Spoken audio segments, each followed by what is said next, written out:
చెప్పుకుంటున్నాను. ఏంటి సార్ ఆదాని అడిగింది ఏంటి? ఆదాని జడ్జి ముందు పెట్టిన ప్రపోజల్ ఏంటి? అదాని లాయర్ పెట్టే ప్రపోజల్ ఆదాని ఇంకోటి విన్నా, ఆదాని లాయర్ ట్రంప్ లాయర్ ఒకటేనట్టు కదా?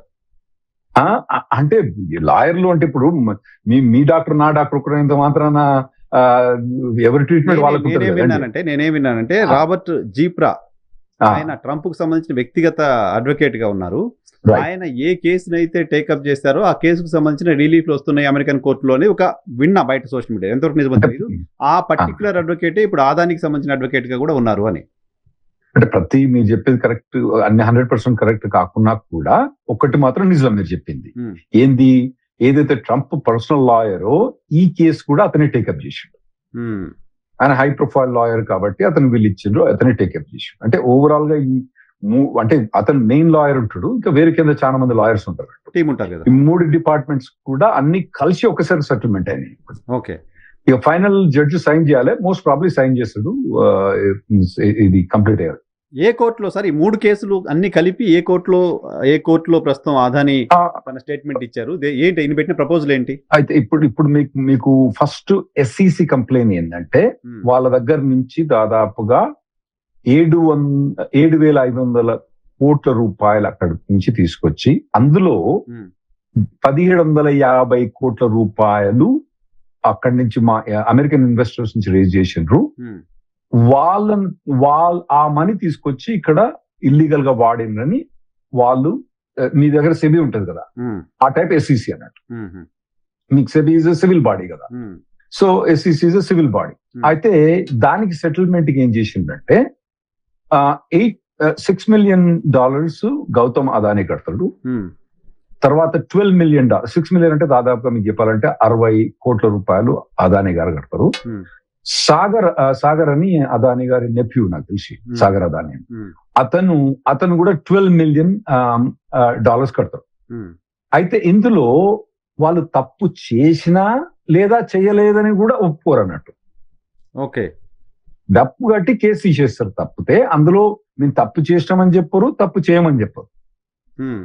ఇంకోటి ఈ సెటిల్మెంట్లు ఏంటంటే మొదలు వాళ్ళు ఏమని అడిగిందంటే అమెరికా తోటి బిజినెస్ చేసే ఎటువంటి కంపెనీ కూడా అతను ఆఫీస్ హోల్డర్ గా ఉండరాదు అని మొదలు ప్రపోజల్ చేసి తీసేసాను. ఫైనల్ సెటిల్మెంట్ వచ్చే వరకు ఆఫీస్ హోల్డర్ అంటే CEO ఉండరాదు, డైరెక్టర్ ఉండరాదు.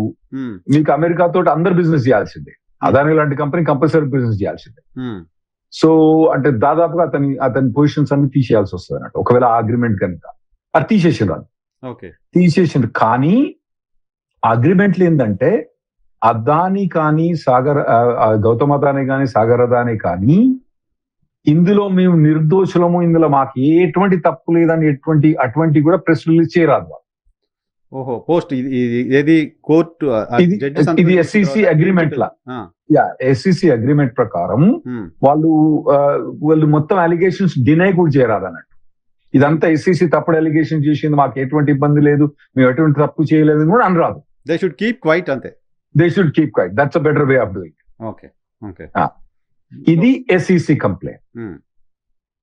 ఇకపోతే office of foreign affairs assets control ఉంది కదా, ఏది దుబాయ్ నుంచి LPG గ్యాస్ తీసుకొచ్చి ఇండియాలో అమ్మి ఆ LPG గ్యాస్ యాక్చువల్ గా వచ్చింది ఇరాన్ నుంచి అన్న దానికి మాత్రం $275 million పెనాల్టీ కట్టిండ్రు.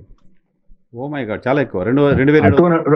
2,750 కోట్లు, 2,700 అనుకోండి టఫ్ గా, 2,500 కోట్ల రూపాయలు పెనాల్టీ కట్టింది.